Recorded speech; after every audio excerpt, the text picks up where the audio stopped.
we call it the happy path, which is like, here's what will typically happen. We know that there are things that are not going to be covered by this, Mm-hmm. but we can talk about those later once we have the happy path well defined and like Mm-hmm. is solid and works well. But then you have to make sure that you don't paint yourself into a corner where you can't, you know what I mean? Like you have to still give yourself some flexibility for those edge cases. Mm-hmm. Um, it's also very hard to talk about this generally. Yeah, So, that's exactly what I was thinking. I was like, I'm getting lost.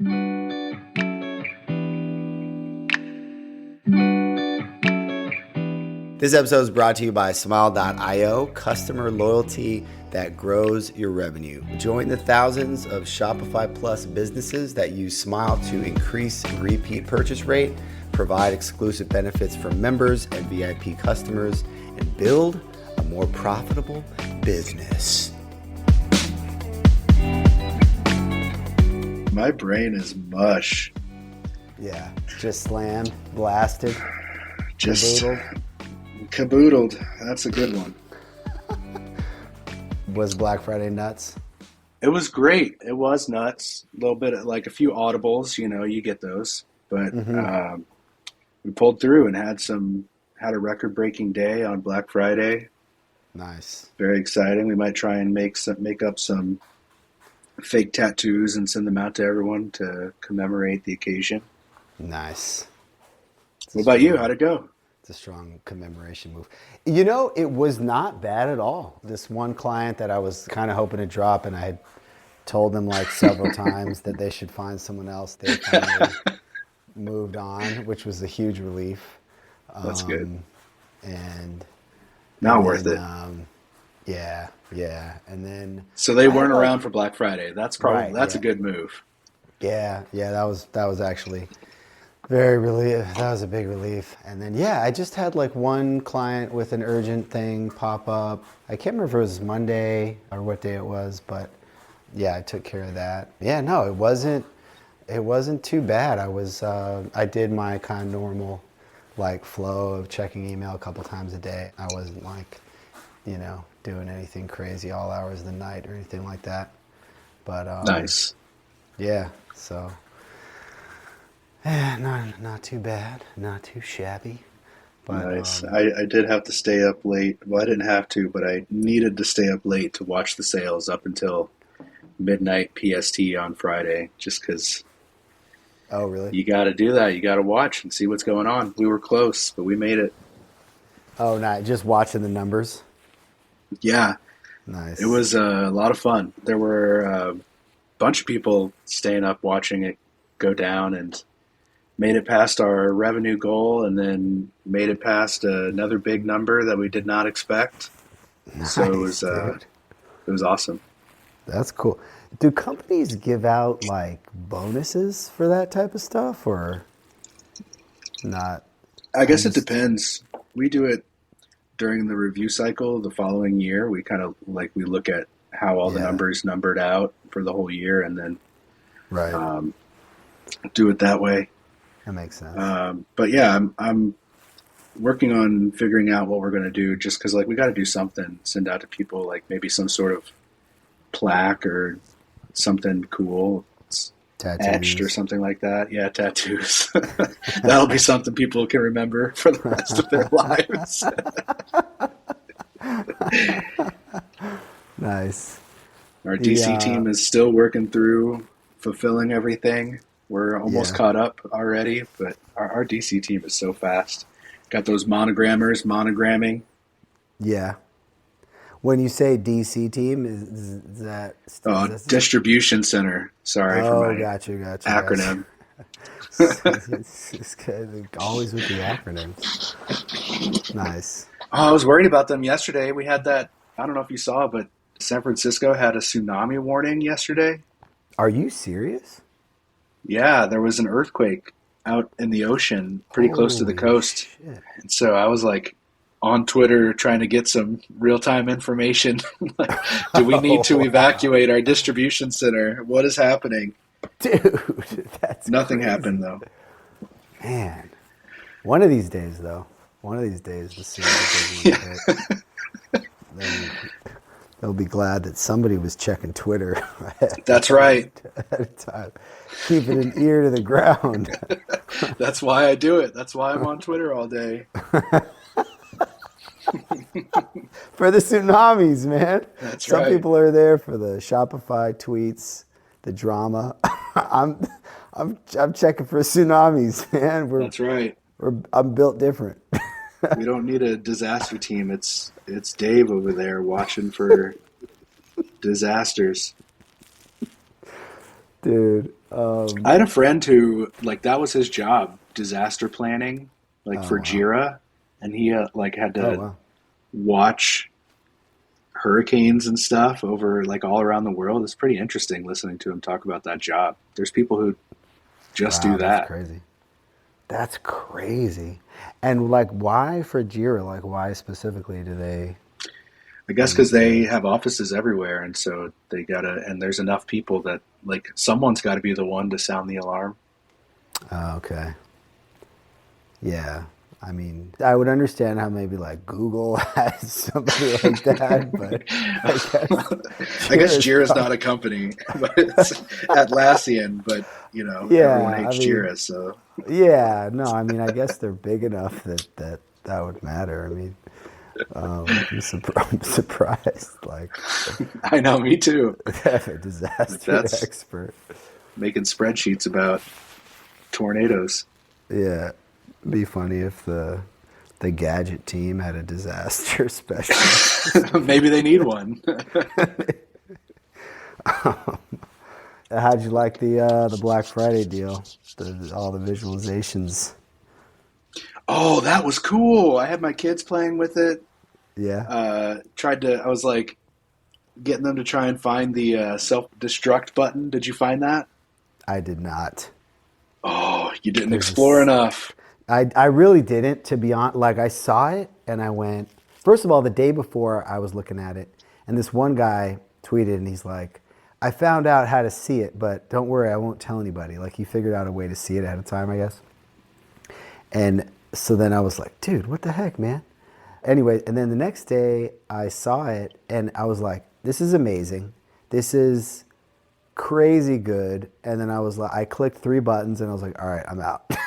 I really didn't You like, didn't sit there like synthesizing and I did. It was almost so good that it was like, okay, whatever. And then it wasn't, it wasn't until later that I saw Toby did a video like walkthrough of it. I was like, oh, I'll watch this. And he did like an 8 minute walk and all the yeah. stuff. Like I hadn't noticed anything at all from anything. Like I didn't realize how the synthesizer, like I clicked on the synthesizer and it didn't make any sound and I was like, all right, who cares? And then when he showed it, like you could highlight an area and then the sound was based on the orders in the area. I was like, that's insane. Yeah. And No, I and spent then too much time playing with that. you went nuts on it? Nice. I did. Got to move all the chords into the wrong spots and have it yell at you. There was a lot of Easter eggs. Damn, dude. It's funny because I always think about webhooks. Like I'm always curious how many there are. Like I always visualize this flood of webhooks that's traveling through the internet, and I'm like, how many are there? And then I didn't realize that they showed that metric and a bunch of other metrics in Hmm. there, and I was like, oh, that's so cool. Like totally unreasonably high numbers. It's crazy the Yeah, volume. just absurd numbers. And then they put it on the Vegas. What is that thing called? Like the The orb, sphere, the the sphere. sphere, That's so cool. and it was all real time. That's awesome. I would love to. That's Like, I want them to post something about how they did that. That's pretty Dude, cool. that's so cool. Cause I've been following the sphere a little bit because there's been a couple like UFC fights there. I think it's only been live for I want to say maybe like a year or something like that. And I was thinking about the fact that Shopify did that before Amazon did is like pretty impressive, dude. Because Hmm. Amazon is like massively bigger than Shopify, you know? Yeah, but Shopify had like they have this cool factor where they just do cool Yeah, shit all the time. exactly, They make the exactly. Like space. yeah, I'm sure Amazon does cool shit, but it's different. There's like a qualitative difference to like just doing cool stuff because it's cool or fun. Hmm. And actually, I saw Toby tweeted something that really stuck with me. I think he was replying to somebody, and he said, having fun is load bearing for a business. And the I way he like that. phrased it, like, really like hit me. I was like, that's such an odd like way to put it, like load bearing. You think of like a building, you think of a beam or whatever that's bearing the load for the building. And I was like, dude, that's so true. Because when you're not having fun, you're more likely to burn out. Like, it's just really stuck with me, like the way he put that. I like that. I And didn't see that, but I've been feeling that. Like this year, we kind of fell off, and like we used to have like when remote started, we used to do like scavenger hunts in your house, like go mm, find this kind of thing and like bring it back, and whoever can show all of their stuff on the camera first is like gets a certain number of points. mm, And I've been like feeling pretty burnt out this year, and I was thinking maybe it's because we haven't done this stuff, but now that mm. Toby said it, I know for sure that's the problem. Yeah, he sets the he sets the direction. That's right. Okay, so I tweeted something like, or I saw this video of like one of the like Friday rampages from like, I don't know, the 90s or something like that. And I was like, Oh, like people blasting yeah, through the doors and running to yeah, grab the yeah. TV. Which it's so weird how like it's all inverted now. I mean, it happens online, and then like I think in store is like they're not even giving real discounts anymore, like Hmm. at Target, Walmart, and stuff. I was like, Shopify should do like a visualization of like the in-store equivalent mayhem that they're driving. Like Hmm. people clotheslining each other and stuff. And this guy replies with like a little pencil icon, and I'm like, who is this dude? And his name is Daniel Beauchamp or something. And he's the principal AR VR engineer at Shopify. So Oh, he's like, yes. yeah, dude. He's like, You so got it in there. I looked at his tweets, dude, and like all of his tweets have like hundreds of thousands of views and stuff because he tweets about like how he built like the stuff, all the crazy stuff that they do. Is he I the was like, one that dude, made the like when you vacuum your house, there's coins all over yes, the floor? yes, That was yes, good. exactly. Which, Oh, heck yeah. yeah, so I was going through his tweets and I saw that vacuuming one. I was like, I remember seeing this Hmm. tweet like, I don't know, a year ago or something like that and thinking it was super cool. But like, how cool of a job is that, dude? That you just I do know. cool AR and VR stuff at Shopify. That's pretty awesome. You got to be real good. Like, always have something that people are like, holy shit, that's awesome. Yeah, yeah. No, I mean, I can't even imagine how hard Oh, I would love that to see job what, is. like, if he comes up with something with your idea, that would be cool. Yeah, dude. Like the globe hat, like just seeing the surge of webhooks coming in, like at the start of Black Friday or something. Like, how much brighter does it get over time? Yeah, that'd be cool. That'd be pretty cool. I do wish I could elbow someone else out of the way to grab something online, though. Dude, exactly, dude. Just like punch somebody in the face to grab a TV. There That'd be was that. awesome. Didn't Gil make some sort of like snake game as part of checkout? Like, there's got to be some sort of like Hmm. I start to think about the that snake game where everyone's on the Hmm. same board and the bigger snakes can eat the smaller ones. Hmm. Maybe there's Hmm. something like that, some sort of competition for getting the goods. Yeah, that'd be cool. That'd be cool. I'm not smart enough to make it though. Yeah, I haven't made games in a long time. It's been a long time since I built a Tetris game on my TI-85. What? I want to play that. Back in the 90s, man. We used to like, my friend and I used to just like try to make games on the basic the basic programming language on the on those calculators in like our classes and stuff. Oh yeah, Block Yeah. Dude. Oh, was there one You called ever play Block Dude? Block Dude? The guy who like No. picks up the cube and puts it somewhere. It was a puzzle game. Oh, okay. I gotta send you that one. That's what I did during geometry. Nobody likes geometry. No, not really. I didn't like geometry at all, and I liked math. I don't really You know like what I geometry. mean? When I was in high school, my math class, I have always not been able to pay attention to math, but I just like made it through. And there was this one time, this is totally off topic from Shopify or anything. After lunch, I had math class and it was geometry and it was so boring. And we had a test one day and I fell asleep while the test was going. And the girl in front of me was like, David, we're taking a test. And I was like, oh shit. So I had to wake up and finish my test. My teacher would like call on me and be like, what's the answer to this? And then I would have to like read the board and see what it is we were talking about. Thankfully, I don't fall asleep in the middle of the day anymore. Yeah, that we know of. That's right. High school student David, not Yeah. very good. Did you get like pretty good grades in general? Yeah, high school wasn't hard. I Yeah. didn't start getting bad grades until I was in college, and then I was like, all right, guess I gotta study. Where did you go to college? Missouri State, a Oh, public nice, school dude. in Missouri. Oh, that's cool.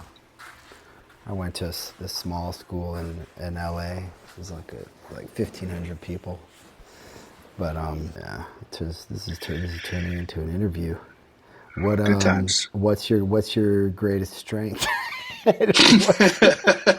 What's your biggest My weakness? greatest strength is my greatest weakness. Too Wait, it's hard. the other way. What do you think your biggest weakness is, if anything like comes to mind? Either in the context of Uh, work or just like anything in general. in work, it's probably managing my time. If I have something that is super well defined, I can just do that thing. But then when Yeah, there's like a bunch of stuff that I got to figure out, like sequencing those things, I just got to like sit down and put it in a spreadsheet because I can't do I that in hate my it so brain. much. Yeah. I hate it when, like, I just want to build the functionality. But Hmm. in the back of my head, I'm going, well, I should probably ask them this clarification question because it might be important to know now. But actually, maybe you can wait and I can just build this and come back to it later. But actually, it might be good to check with them, Yeah, but I don't want to wait in Slack because then I'll be distracted waiting. So let me just not do it. Like, I hate that back and forth, but it's always part of the process. yeah, it is, and it's always like the, I do that too, where I'm like I probably have five different people that I'm talking to at any one time in Slack, and it works for me because that's just kind of how I like I'll jump around and do different stuff. Hmm. But yeah, having to Yeah. like sit there and wait for someone to reply before you can move forward, that's never fun. Yeah, and it's like you want to like move forward as much as you can. Like it's not like every single question you have to wait on, but sometimes the questions just keep piling up and it's like, dude, I really wish I could just get all my damn questions answered. Right. You're never going to have 100% clarity on like the scope, like Totally. and a lot of times you can just like a lot of times, so like out of 20% of the time I'll ask a question and then I'll figure it out on my own. It's like, okay, maybe I shouldn't have bugged him with the question in the first place, but A lot of you the know time I find too that people like people don't actually have an opinion on that thing. And so maybe your opinion is the way that they would go if it was just already done. But if yeah, there's things that you know for sure that need to happen, like here are the goals for this thing. yeah, Okay, we achieved the goal, but here's some places where maybe there could be a difference in the way that it was handled, but we handled it this way for now. yeah, That tends to work for me. But yeah, it's yeah. I need to get to the point where I can do that a little better because I feel like I ask too many questions. Like I'm very comfortable like if I'm building my own app and I'm very comfortable like making decisions about how to build stuff and then kind of fitting that into like requests I'm getting or like prioritizing requests. But it's because it's like my thing. Whereas if I'm doing, hmm freelance work for hire or something like that, it's like I feel like I just have to do what they want and I'll try to give suggestions. And also like sometimes if they go with your suggestions, you know what I mean? Like early on, you go, well, what if we do this and that? And then they go with it and they don't end up like contradicting themselves 2 weeks later and changing their mind. hmm Then you get to the point where you feel comfortable just kind of driving things. Whereas if totally. like every question you ask, there's some weird answer to, or, you know, then it's like you just feel like you have to get everything confirmed. It just sucks. Do you feel like edge cases that you're trying to plan for when it's the questions that come up, or is it something Yeah, that's more? it's a lot of edge cases. It's a lot Mhm. of it. It's a lot of that. Yeah. And it's hard to communicate upfront about, like, if you're the client, it's hard to talk you through all the edge cases before you've kind of jumped in and felt your way Yeah. around, right? Oh yeah. Yeah, totally. I usually try to jump in and just ask the questions as I'm going. But Especially with B2B stuff, like that's what you've been working on lately, right? There's got to be a ton of different, and every edge case is important because in B2B, each transaction is much more meaningful. Is that the case? That's a question. well, I think yes and no. Like for example, this one project I'm working on, there's customers that are on net terms where they're, you know, much larger orders, but they also pay by invoice, so like we don't need to do as much credit card processing for them. So Hmm. like the credit card processed orders, I'm pretty sure are generally like a lot lower value than the net terms orders. So there's some simplicity there, but then yeah, it's like until you see everything flowing in, you don't really know like which parts are important and which parts aren't, which is Hmm. probably true of like any project in general. Yeah, we have a lot of, like, we call it the happy path. I'm sure a lot of people call it happy path, Yeah. which is like here's what will typically happen. We know that there are things that are not going to be covered by this, Hmm. but we can talk about those later once we have the happy path well defined and like Hmm. is solid and works well. But then you have to make sure that you don't paint yourself into a corner where you can't, you know what I mean? Like you have to still give yourself some flexibility for those edge cases. It's also very hard to talk about this generally. Yeah, So, that's exactly what I was thinking. I was like, I'm getting lost in this in my own in my own topic that I'm trying to talk about. yeah, we have a lot of flows that go through Celigo, our middleware between Shopify and NetSuite. Mm, And we always just like, okay, here's the way it looks at launch. It's like one solid line. Everything is handled here. And now after like, it's been like a year and a half, I guess, since I originally built those flows and someone else is kind of working on it. Now there's like three or four different branches and they go back into the main branch mm, to like, just so that we can handle it. Like, mm-hmm. this one needs a credit memo instead of something else. I don't know. It gets crazy, and I guess that's the just kind of the way NetSuite works because it's your source of truth. But um, Yeah. Yeah, I gotta look at your Celigo flows one day because I'm doing almost everything in code now, and I like it so much better because yeah, those step damn one, ingest webhook. Step two, yeah, all the it's like code. I'm up to like 750 lines of code on on this product handling stuff, but it's just like mapping code with like it's so easy to do functions, loops, if thens, early Mhm. returns, da da da da, and mapping that into a visual thing is such a mess. And also, I can run stuff locally. Like I'll save a payload locally to test on, and then I can just easily do a quick local test. If I'm making changes or whatever, I can just test it against that local payload real quick. Whereas like Mhm. going into the stupid, thing and clicking to test and, always takes forever. Is that how you But did it when you were working with Mesa flows? Like, did you run the JavaScript outside of Mesa with your? sort of. I was building this whole thing. And there is a Mesa command line tool which works pretty well, and I was kind of extending it to do some things. Man, I can barely remember now how much I was able to do locally, but I was able to work on. Oh, you know what I think I did is that I would work on the code locally, and the command line tool would sync the code up, and then I would still test it within the interface. But yeah, like if you can test it locally, it's just a little bit Totally. faster. And then also like with Gadget, I have another project I'm doing on Gadget now, and I'm always wishing, because like a lot of the times I'm building like some action or some API route, and then you got to toggle over and run the action. And they have some nice tools for that. They have a nice like GraphQL API Explorer. They have a JavaScript playground and stuff, which is pretty cool. But honestly, all I want to do is just run it in my local terminal. That's Yeah. really all I want to do ever. Does So I Gadget wish have I a could do way that. for you to like there's a JavaScript pane where you can write your code and then there's payload and then like the output after that your payload runs through your JavaScript? Kind of. You can basically run JavaScript. Like you can just run any code you want. If you wanted to pass in a certain payload, you'd have to like purposefully like paste it in or something like that, and then it gives you the output. So it's pretty Yeah, cool. I always find those super helpful. Sligo has one like that for uh, Yeah. like post map scripts or whatever. Right. Right. Dude, I got so annoyed. Did you see this guy tweeting today, the Builder.io guy?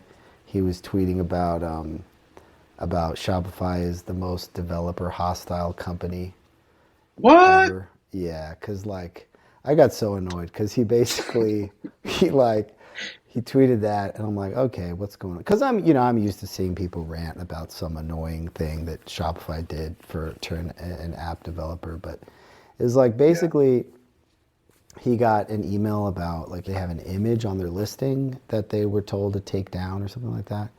And he's like, well, it already got approved and we get this email every month. And I'm thinking to myself, do you ignore the email every month or do you actually resolve it? If you're resolving the email every month, that's insanely annoying that they keep bringing it up. And then the last email they said they were going to take down their app by a certain date, you know. Oh, But okay, so this is the I'm App Store. yeah, apps, Shopify App Store, yeah. I guess for Builder.io for their whatever, for their app. Gotcha. And I'm thinking you probably are ignoring the email because you addressed it once in the past and that now you're ignoring all the automated emails, which is not a good Mhm. idea. And I know from experience that ignoring the automated emails is not a good idea. Yeah, I that and that annoys me when people get into that on Twitter. Like, here's a thread on the problem that I'm having and why everything sucks because of it. And then like you dig into it and it's like, okay, well, maybe there's a different way that you could have handled this situation. Yeah, and like I don't know, he's not that deep in the Shopify community. I don't think like they probably have their integration and that's all they care about.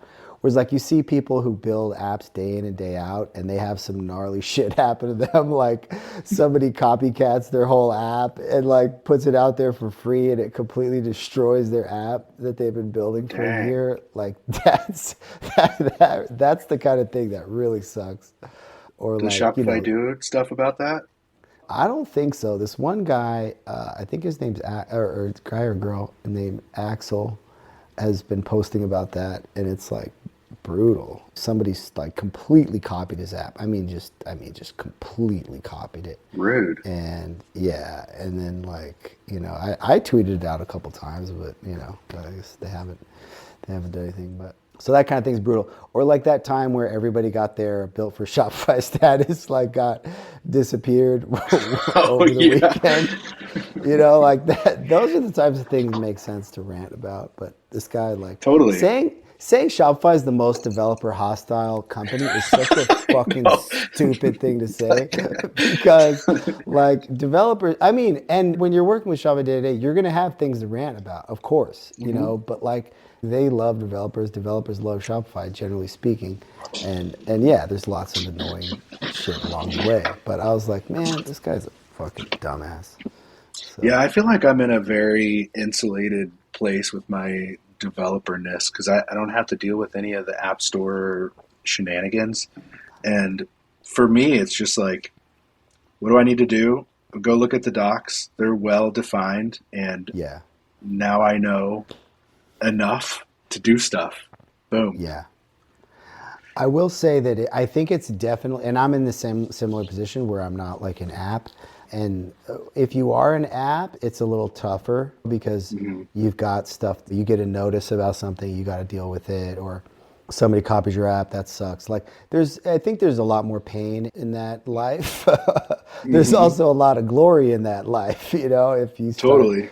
you pull a gill, you like build a cool app. But yeah, I think those are two different. Like you have to differentiate because there's tons of developers that work with Shopify not as public app developers, and those are two Right. completely different things, I think.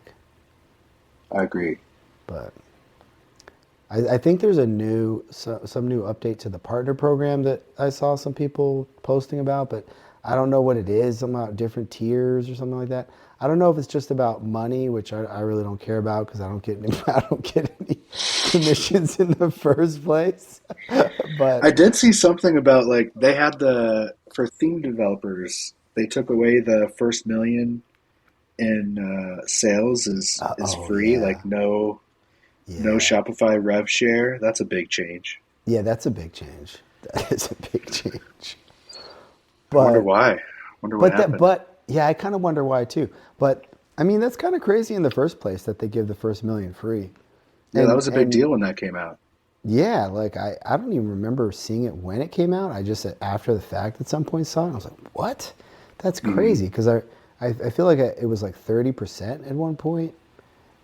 I don't know. So I mean, yeah, but like again, like if we were theme developers, dude, we would be screaming our heads off right now because Hmm. you feel the pain more, obviously. But when you're outside of that, you're like, it kind of makes sense. Like, okay, whatever. Like, Shopify's got to make some money somewhere. yeah, Yeah, glad it's not me that they're taking the money from. yeah, exactly. Yeah, a lot of what I see is like the dev forums are up and people are answering questions there. Sweet. Right, Gil posted the thing about what annoys you about the admin, and then Ben posted the one about what annoys you about the theme editor. Sweet. Got some right. like, thanks, dudes. Just solving all Yeah, my problems. Everything's yeah, good. yeah, exactly. Yeah, just like stuff is getting better. Yeah. I Did posted you? a thing Yeah, in Ben's. I think I'm saying the right name. I don't know. I'm yeah, really bad at Ben names. something. Yeah, yeah. I posted one in there about being able to move a block between sections. Like if the section is the same, being able to move like a block from one section to another one. I had a like on our Visit Us page. There's a couple sections, and we call them column block sections. So you can have a certain number of columns of Mm-hmm. blocks inside of this wrapper section, Mm-hmm. and each block is a store, and it's just a store image and name of the store. And I just wanted to move one up into the other column block Right. section, but I couldn't, so I just had to like copy all of the Ugh, configuration from the one I hate and that. make a new one. Yeah. It seems like actually I don't know. I've been thinking about like okay, the way that this turns out in the JSON is like it goes under the section as a block in the configuration. So maybe it's not that hard, but I don't know. Seems like he was interested. That's cool. Yeah, I can totally see why they would have like just not let you move them around since you can't move it into any section. But that'd be a nice little improvement. I They asked for it. Yeah, they sure did. I threw my little thing in about the publish button in the theme editor. Oh yeah, Is this that's. is this only me? Does this scare the hell out of you too if you're in a preview theme? There has been one time where someone on the marketing team accidentally published Dude, uh, the wrong theme. But after that, I think everyone's just like been scared shitless about that button. And then but someone said something about it. It should be a permission, and that makes a lot of sense. yeah. But still, like, I just don't think you need the publish button in the theme editor. I think you should have it in the theme section. That's the only place I ever hit publish from, is in I the guess the theme. difference is when you're in the theme section, you can't really see what it is that that theme is. So, Mm, but also we never do any publishing. We always just have the main theme and everything happens there and right, like gets merged into that. right, And that's been working right, okay. right. Yeah. Or like definitely if you have Git connected or something like that, then just like Yep. remove that, or like remove that shit. Like, what the Remove the fuck? Git connection. No, no, no. Just remove that publish button in Oh the yeah. theme No, editor, that's dude. true. It's crazy. And then on the admin, I threw in the SKU thing. SKU search, man, so huge. What was that one? Well, just if you search for a SKU, you want to jump into the variant in the admin instead of jumping into the product and then having to Oh click yeah. 16 times to get into the Yeah, I was variant. asking the team because I was like, hey, there's people who work at Shopify who are asking what could be better in the admin. And Yeah. someone had mentioned we have we have this section called product tile, Mm. and like there's only a product reference configuration that's available. And so what we have to do is like configure the product reference, and then separately there's another field where you have to put in the SKU of the variant that you want to be the face out for that product tile. Mm. Why can't we just have like a variant reference? I need to go post that one. Ah. But yeah, like I agree. There's a lot of small things about variants that are inconvenient in general Yeah. around the admin. Yeah. Which is cool that he brought it up because maybe they're gonna do a sprint and just bang a bunch of stuff out. That'd be Yeah. cool. I finally installed Espresso bulk editor. It's pretty cool. It just lets you, well, all I did with it so far is basically I just wanted an easy way to see a list of products with the metafield values because I'm importing a bunch of metafield values and I kind of want to see if anything got missed. And so I haven't actually done the edits, but it's pretty cool. It's pretty smooth. So you're You can, importing values into variant metafields and you want to see which ones worked, or what does it yeah, help with there? yeah, well, product and variant metafields. And yeah, just having a grid view of products with their metafield values is what I wanted, to just see them at a glance and stuff like that. Gotcha. So that was pretty cool. It's a nice little app. It has a whole bunch of bulk editing features. So I finally took a look at it. Did you play with And the native bulk editing stuff that's available in there? dude, no, I still don't even quite believe that exists. I think that I don't know why. I don't know why. You've mentioned this to me now like 9 times. I don't know Yeah, why I you gotta let me haven't show looked you. for it.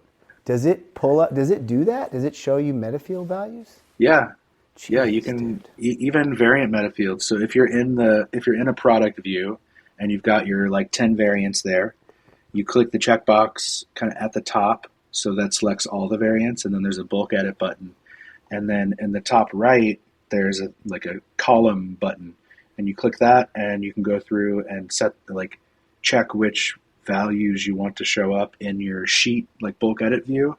Oh, And dude, they that's even have perfect. like a little they're in cells, and there's a little tiny square in the bottom right of the cell, and you can click that and pull it down. Boom, got the Oh, same value across all of them. dude. Okay, okay, this is absurd. Got to check it Isn't it? out. Isn't it funny how sometimes you'll check out a third-party thing because you literally don't know about the native thing, and Yeah. then like, I mean, I mean, I'm sure the espresso bulk editor is like 100 times the functionality, but I'm sure there's a use uh, case for it. I just don't. yeah. I gotta better understand. This is the one of the areas I know the least about, dude. It's like variants, like we were talking about the product, or color specific images and stuff like that, and Oh everybody yeah, I else was going is, to look at that. I can't remember yeah. how we did that. Oh, okay. Everybody We else just has like dealt with this kind of thing like years ago, and it's like my first time working on it. yeah, we had I wish our swatches were different, but we have something that works. It's just a CSS file that we continue to update that has like a the name of the color and the class that it turns up as, and then the hex value. And so it Mm-hmm. just runs off of whatever color we assigned the variant. Mm-hmm. But it could be nicer. Gotcha. Yeah, we have like individual images in this one project for Hmm. swatches. And then yeah, it seems like there's a bunch of different ways to do the color specific images on the product page. I think we're probably just gonna go with like something based on the file name for now because we're in that stage of the game where it's just crunch time and like we're Oh just no. like yeah, like we have a hard date and all the discovery stuff is late. Like they still haven't decided on pricing, logic. Like everything is just crunch. So it's that stage where like you can't be too like utopian about the Yeah, solution. get it to You just work. gotta power through. Yeah, But that's how we yeah, were before launch last year. yeah. I'll never forget trying to get everything ready for our 2023 August 15th. That was when we launched on Shopify.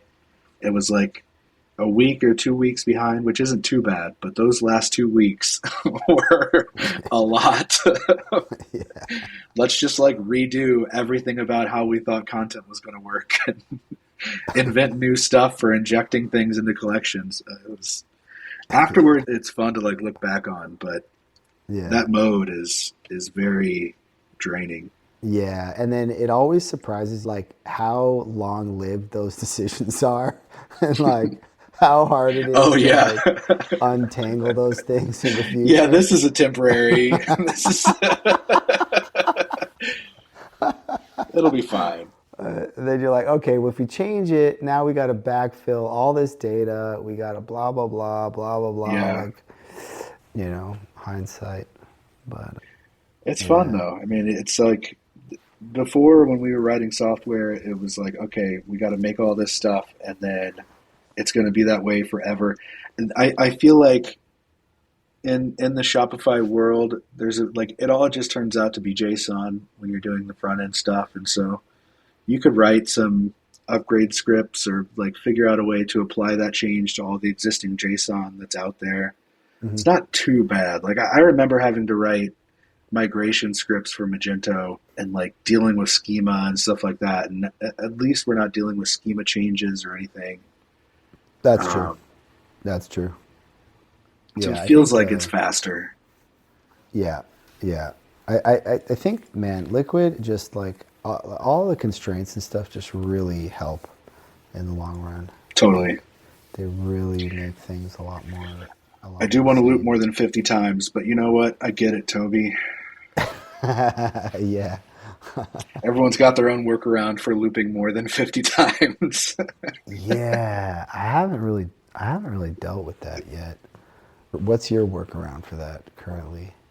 There is paging, and so Mm-hmm. you can get around it by setting a page size that's bigger than it should be. I think that's like the one workaround is that Mm. you can loop through pages, but you can get it to output more than 50 things if you page it correctly. I can't remember Mm. one of the oh, somehow I forget his name, but he does the Liquid podcast. He posted his solution for getting around 50. But the main way that I got around that limitation for collections was just to use paging the way it's supposed to be used. Oh, And okay. then, like when you scroll down a collection page, when you get to the bottom, there's an intersection observer that will determine, like, okay, you're near the bottom, so we need to send an AJAX call to get the next 50, not Mm. 50, but like the next set of results, and then it Mm. loads them in as you Right. scroll down. Right. That's kind of a like a tried and true. We did a similar thing in Salesforce. When you got to the bottom of a page, we just like Mm. auto clicked the load Right. more. Right. Right. That's cool. You know the GraphQL AI jobby in The the one that dev? gave you the non-existent property. Yeah, dude, like that thing, like all they need to do is validate against the schema. It's kind of like as far as AI stuff goes, they have the GraphQL schema, so they could train it against that. Like there's actually no excuse for the hallucination and stuff because they have something to validate every single answer against. Yeah, I mean, I can see like even if they trained it against the schema, it could still hallucinate. But you're right. Like, but if you can tell that the model is outputting GraphQL, and maybe there's some tagging for like start of GraphQL, end of GraphQL for Yeah. the output that the AI comes Yeah. up with. You could do some like post hoc, Yeah. is this valid? Yeah. Totally. Because like when I'm writing GraphQL in Postman, it tells me if it's valid or not. Yeah. Yeah. It's absolutely no because And then it could be like, I'm sorry, it looks like I wrote invalid GraphQL. Let me try that again. yeah, like it could just do that, and then it would probably learn on the fly. Because I posted I about do it, and wonder then if yeah. like if they're like maybe they're using their own base layer models instead of some sort of external dependency. I'm sure that's what they're trying to do. So maybe that's where the difficulty is that they just don't have as much of the manpower behind all of that verification stuff. Yeah, they probably trained it on some stuff, and then it's just a model. Like, but if they could somehow just add a check at the end on the output, that'd be kind of cool. Yeah, externally that sounds like it should be a thing, but Yeah, I don't know. Maybe there's because like I posted about it, and then Liam was like, "Oh, by the way, if you click that to give feedback," he said the team reviews that. If you click like this was bad or something, then he's like the team reviews that regularly, and I was like, "Oh, cool! I gotta just remember to click that." And then somebody else posted about the scheme, and I was like, "Wait a minute, they should be yeah, doing this."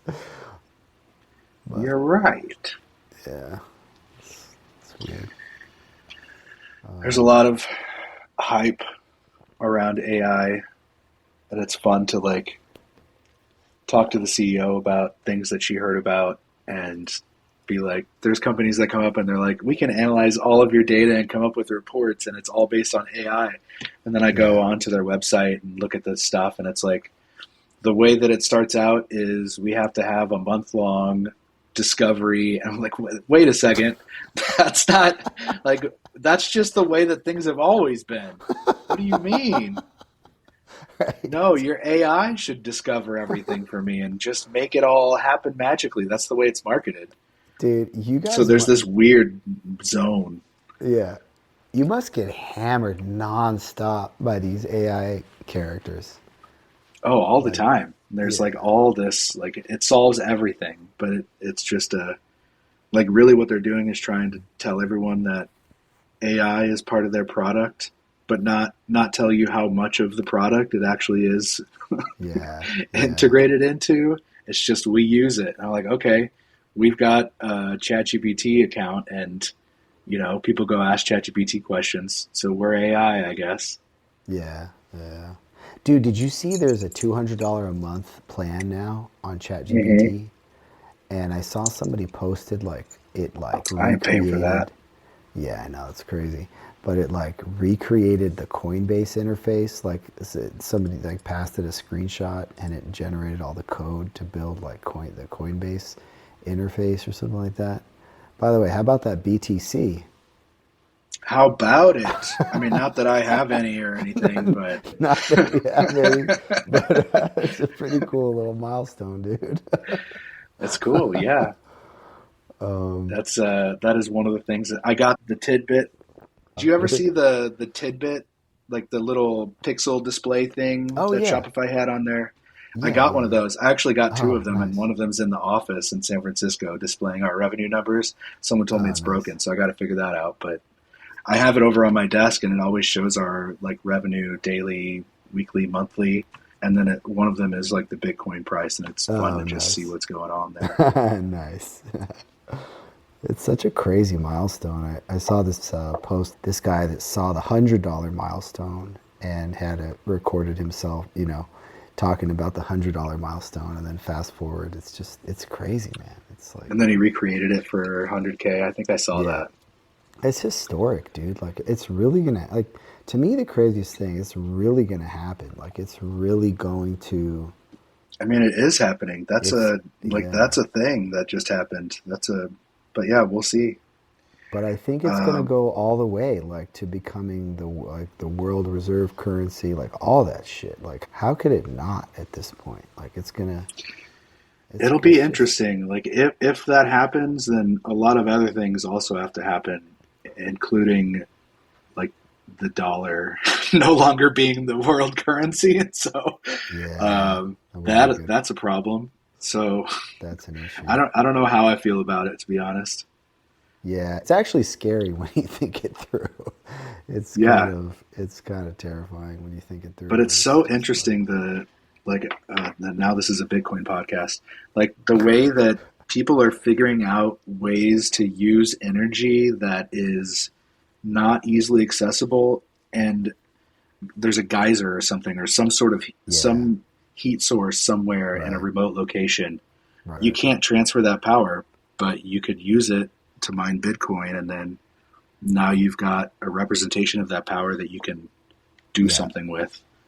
I think Yeah. that's super interesting. Yeah, like I remember hearing that they could do it in like oil drillers or whatever, that they have heat exhaust or something that comes off of their machines or whatever, Right. and they're able to basically funnel that. It's like a waste product. They're able to funnel their Exactly. waste product. Yeah, that kind of stuff.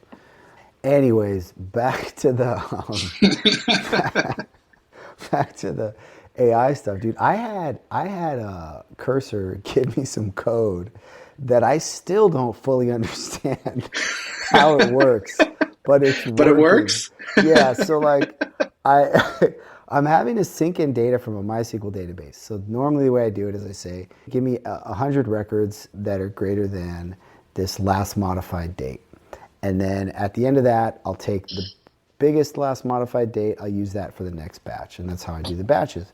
But then I had a whole chunk of records that all had the same last modified date, like the exact same last modified date, like 200 records or something like that. And then I Whoops. realized I can't use that.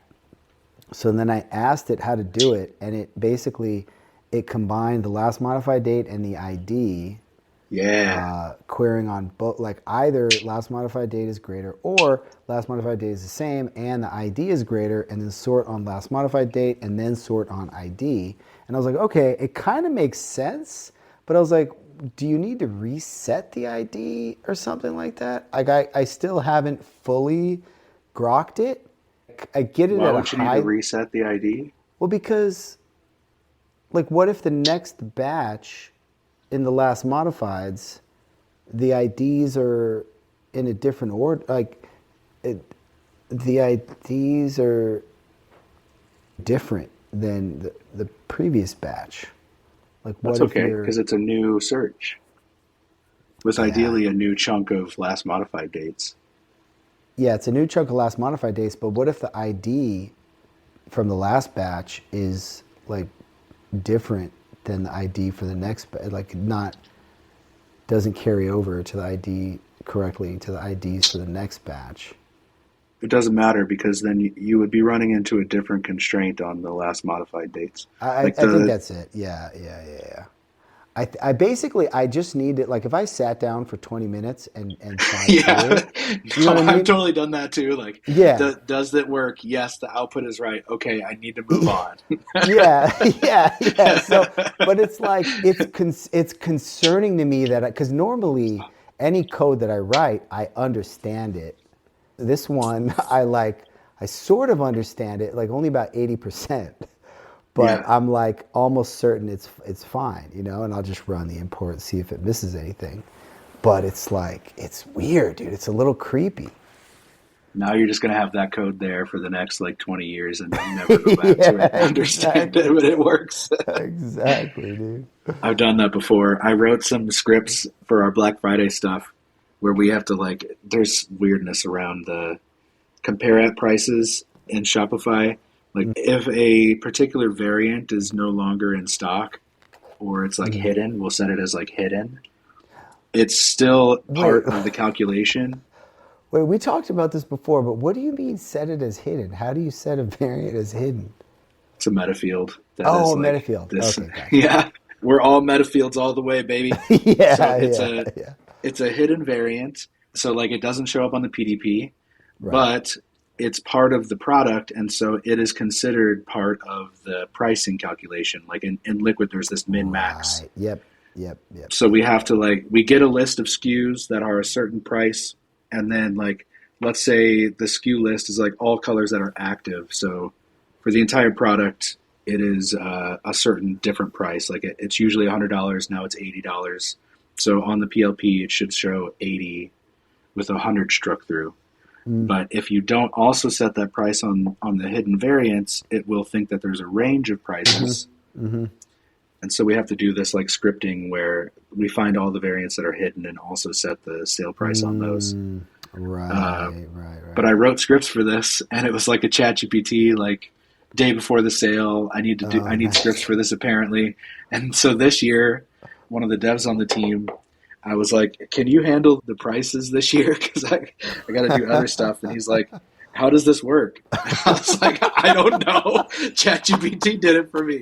Can you figure out how it works?"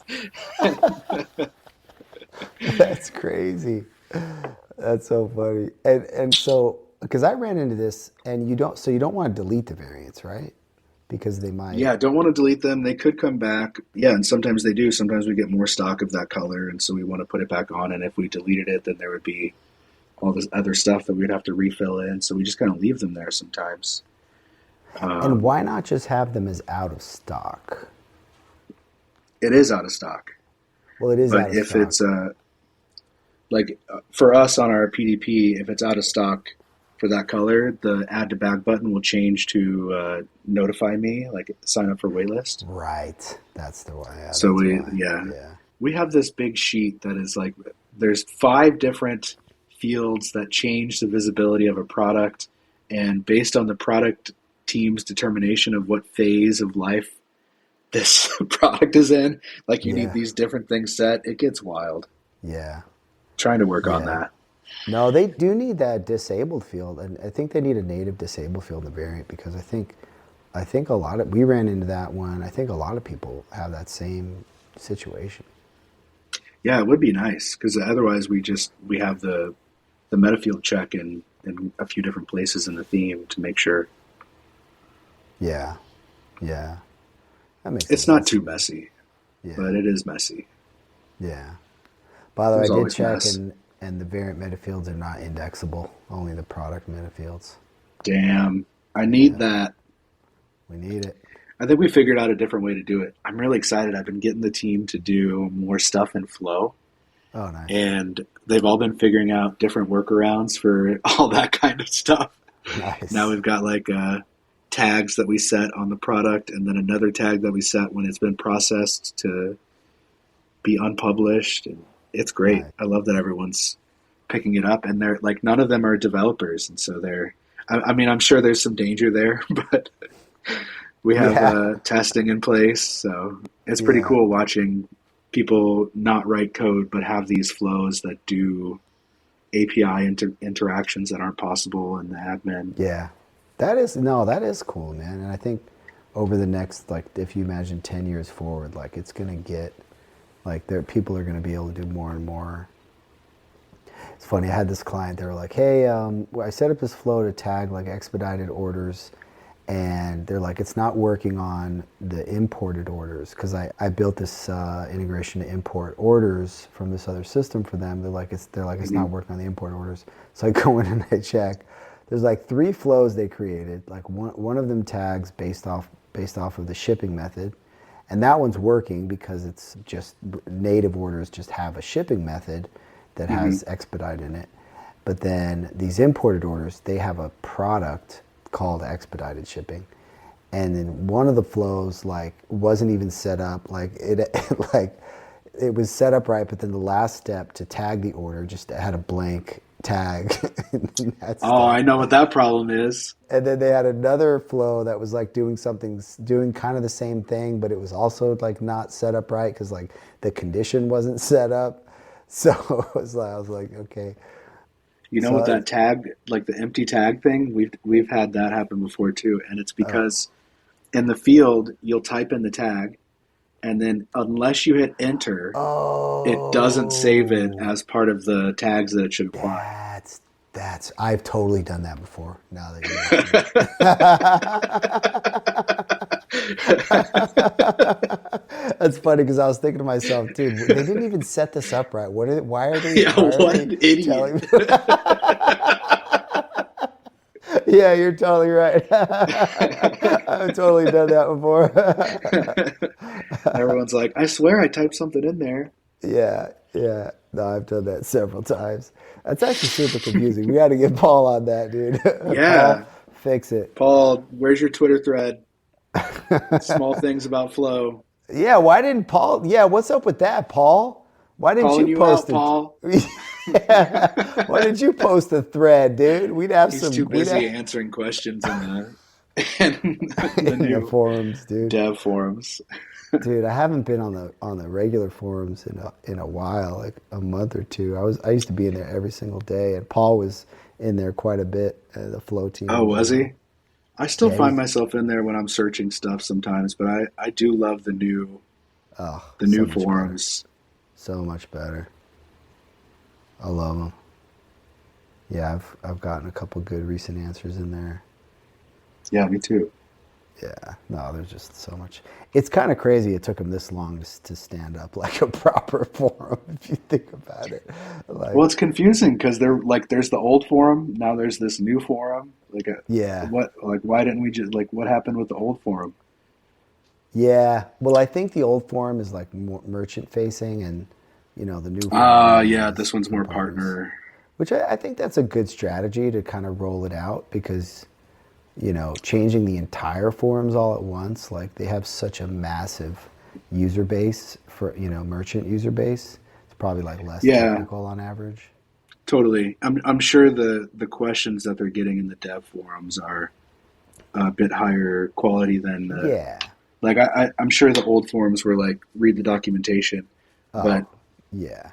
the dark theme on the dev forums maybe scares those people away. There's so many ridiculous questions on the merchant forums, dude. So much just absolute nonsense. And I mean, I'm sure the new forums will get, as the volume picks up, they'll be, Yeah, there's not a it'll, huge barrier to get in there, I guess. yeah, they'll get a little rowdy. No, but they're pretty awesome. I wrote this little method recently that I was proud of. It's called liquefy metafields, and Nice. it takes the GraphQL from metafields and turns it into the liquid style namespace dot field dot value type of deal. Does it So know which type of metafield needs that dot value on the end? yeah, well, no, I didn't do that whole I didn't do that whole That dot always value thing. confuses me. Oh God, that confuses the hell out of me. I guess it's Yeah, really just like when it's a scalar value, you don't need the dot value, but when it's like a something like it turns it into a drop, like a media drop or yeah, whatever, then you yeah. need the dot value. Okay, okay. I just always trial and error it like 8 times Yeah, me before I too. get it to work. Output It's this the as worst. JSON, change it slightly over and over again until I get the value. Yeah, it's the worst. Yeah, I haven't actually written much liquid in it's been a minute. Me either, man. I'm in like making slide deck mode lately and like putting together spreadsheets. I just want to like I want an excuse to go do some AI stuff. Yeah. Nice. What kind of AI stuff? I don't know. There's a lot of cool stuff coming out where people are experimenting with like put this dress on a picture of me or like Yeah. we gave a shot earlier this year to having a chatbot help with customer experience, Hmm. but it was Zendesk's like free chatbot version, Mm. and it was not AI at all. It was like some old machine learning thing, and that's why it was free, and it Hmm. was just really not good. Hmm. So I want to give that another shot and have it be able to answer product questions based on resources that we give it. Yeah. Dude, There's a lot of cool stuff. I can confirm that Matrixify's AI responses are the best in the business. It's In their incredible, right? Slack. It's so So, good. so like so like I've asked like 4 questions. The first three they totally nailed, and I had like I had done a quick doc search or something like that. I didn't find the Hmm. answer. The AI answered flawlessly the first 3 questions. The fourth question, it actually answered incorrectly. It was something about like a variant metafield file reference. But then within 90 seconds, a person popped in and goes, "Oh, I'm sorry, actually, that's incorrect." And Bad I was AI. like, yeah. And I was like so impressed that they did it so quickly, but I was also Did you bummed that reply to the incorrect answer? no, I didn't even have time to like note. I Wow. was just getting ready to go in and like no, I didn't reply. They just auto checked it. But which is actually kind of a bummer. You can't do file reference meta fields. So like you can do, I think you can do a product, like a file URL on a product maybe, but on the variant level you can't, which kind of sucks because we had the CSV of like images for variants, and we need to put the swatch image as a meta field on the variant. So I told the team, I was like, oh yeah, just drop a meta field in there, use Matrixify, and that's like one thing that they can't do.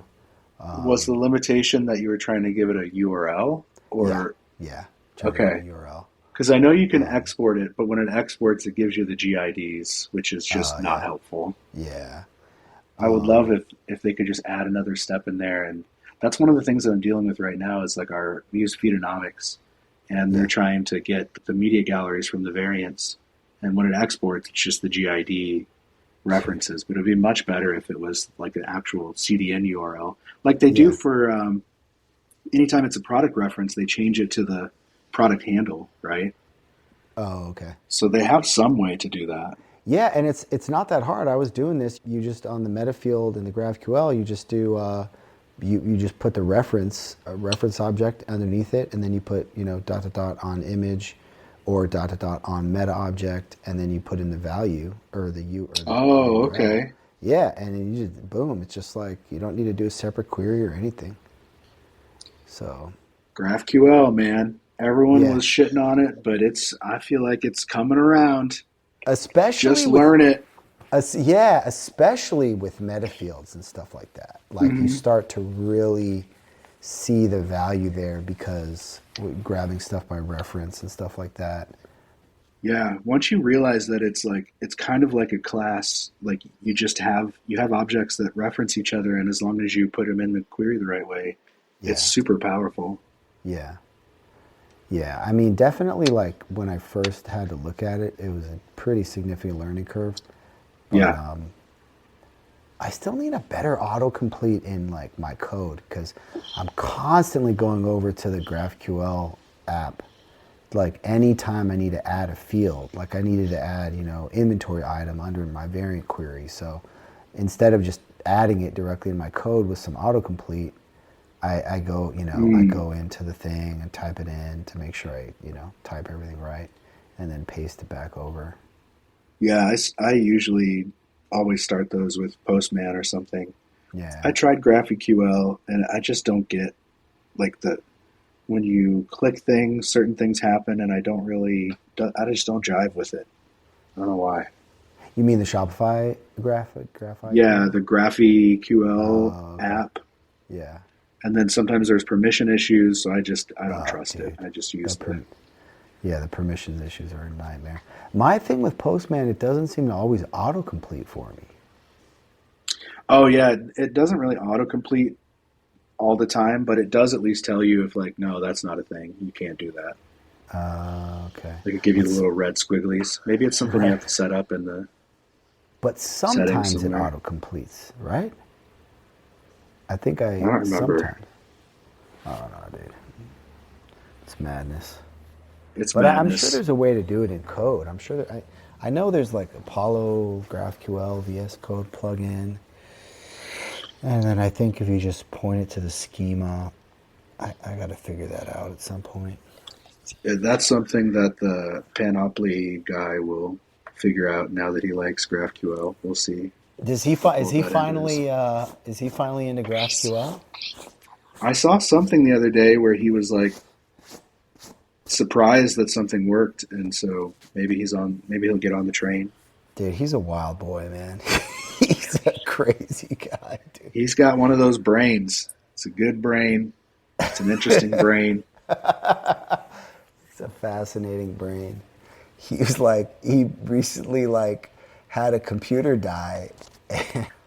Oh yeah, I saw And that. he's like, because he's always posting about like shaving milliseconds off of like optimizing the hell out of the stuff he's working Hmm. on, and I don't understand half the shit he's talking about, but it's like interesting to follow. And he like had a computer die. He's like, I don't use Git. I don't. I don't use Yeah. backups. No backups. It's fine. I He's, can write all he's the code again. yeah. He's like, that shit cracked me up, dude. He cracks me up. And that made me think, like, I need to have better backups. What happens if I lose my SSH keys I got? I need to SSH figure keys. something out. I mean, as long as your code's up in Git, like, it's the main thing. I don't really SSH in anything. What the hell are you SSHing into? I don't know. I got this droplet that's like $6 a month that's handling the Uber integration. We got to get into that thing. Dude, You never you got to know. get on Gadget, dude. I Stop, do. stop screwing around. Do they have a FTP situation? No, they don't have. They don't have Sometimes you just got to do the old tech. Everybody works with it.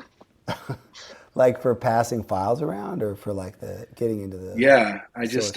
I just had to set up a droplet and configure some. It was fun. I had like some Linux stuff I had to do Oh, that's cool. to make sure the user only has access to this certain place. I don't know. Oh, I that's didn't cool. want to pay money to files.com anymore, so I just Oh, have dude. this $6 droplet. No, that's a good move, dude. I was recently trying to find an FTP server because a client like needed one, and then I searched, and it was like files.com or some other one. They want to charge you $30 for some dumbass FTP server. Yeah, I didn't have the wherewithal to spin one up, so. I know. Yeah, that's the situation I was in. I was like, I don't want to ask someone if we feel like it's worth having yet another thing. So $6 a month, that'll fly under the radar.